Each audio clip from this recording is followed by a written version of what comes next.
I don't have the first goddamn clue if the Israelites or the 12 tribes, however many thousands of years ago that might have been, I don't have one clue if they're black or white. Not one. Okay. But I grew up going to a synagogue my whole life. New York, Florida, Pittsburgh, California. And I'll tell you right now, 99.9% of the people who are in those synagogues are white Jews. You don't really see that many black Jews. Here's what I'd like to encourage Ice Cube to do. Same with Jay-Z, same with Nick Cannon and everybody else. Brother, convert. Come be the Hebrew brother with me. Let's get you bar mitzvahed. I want to see all these dudes get their bar mitzvahs, rock their yarmulkes, put on their taluses. I want these guys to seriously become part of the Jewish culture and religion. If you're telling me that they believe that all these years ago, these tribes were black men and women, and you're telling me that that white Jews were like, oh my God, we can't have this. We have to erase this from history. When did that happen? And who was responsible for that? And by the way, if that's the case, then bro, come join my tribe. There are Amari Stoudemire is an interesting character because he is taking the route that you're speaking of. So Amari Stoudemire played for the Phoenix Suns and played for the New York Knicks. I don't know if you know who he is, but of course I know who he is. He bathes in wine. Yes. So he had a couple microfracture injuries, couldn't play in the NBA anymore. So he started playing overseas, started playing in Israel, became educated about the same process, and took the route that you did. Not speak against it, but became a part of it. And now lives his life as a Jewish brother. 100% full 6'10" Jewish man walking around Israel.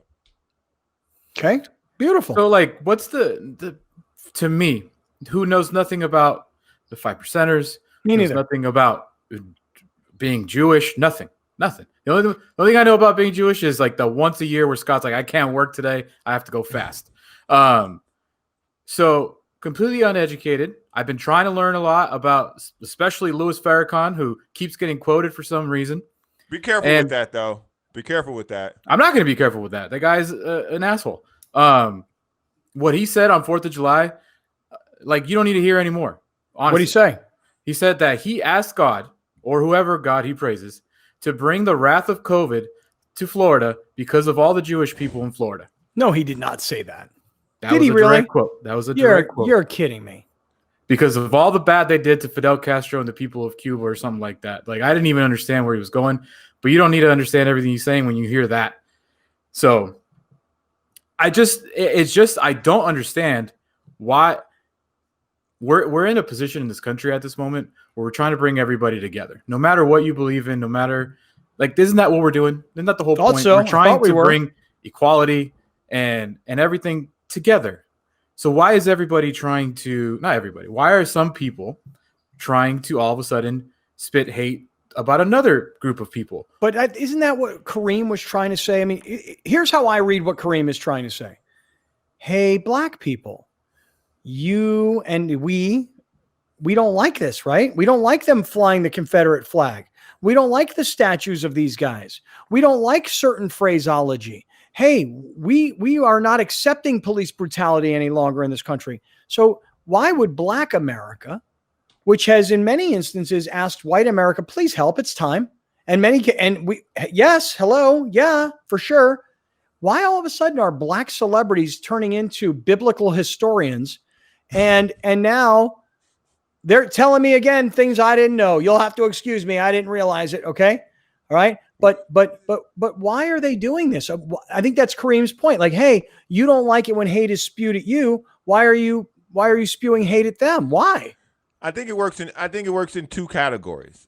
The first category being whenever you decide to bring everybody in, the people on the fringe, like the Louis Farrakhan and like the people who follow that message, they try to come in too.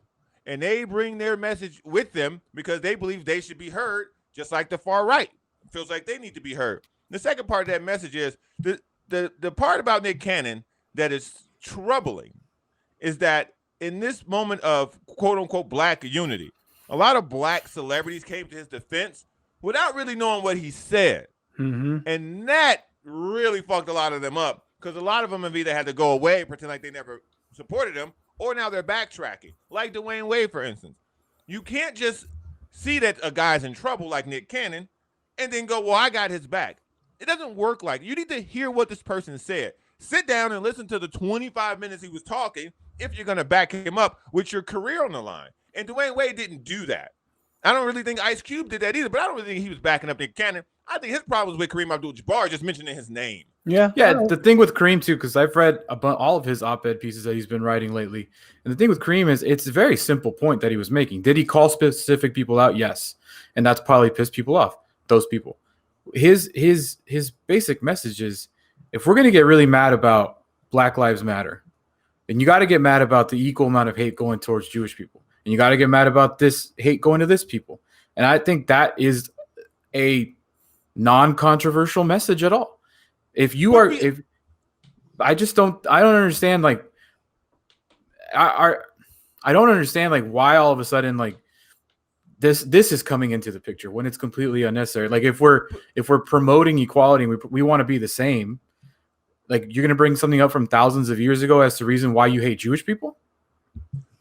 But let's be careful to not bring in one or two people, 4 or 5 people when they just have loud voices. They're not the majority of people trying to get inclusion. These are individuals with very large platforms who are using those platforms to teach things that they think are the right thing. But as a counterpoint, and this could be a fucked up thing to say, as a counterpoint, what you just said, we had that conversation about cops. It's not the majority of cops. But it is. No. That's different. I hear you. I hear what you're saying, but that's different. It is most cops. No, it's really no. not. That's a generic statement that you can't, like. Unfortunately, you or Scott cannot prove that's accurate or not. If you watch the way that the majority of these police officers have treated these non-violent protesters, it is a lot of them. It's not 1 or 2. There were 4 guys who murdered George Floyd. Not 1, not 2. There were 8 cops who broke into Breonna Taylor's house. Right, but how many cops are there? I mean, I'm not trying to compare and contrast. I'm just saying, like, to your point. I'm saying to your point. That's why I said the cop thing may not be the right thing, but to your point, yeah, it's not everybody. It's not every black person saying what Nick Cannon said. It's not, obviously.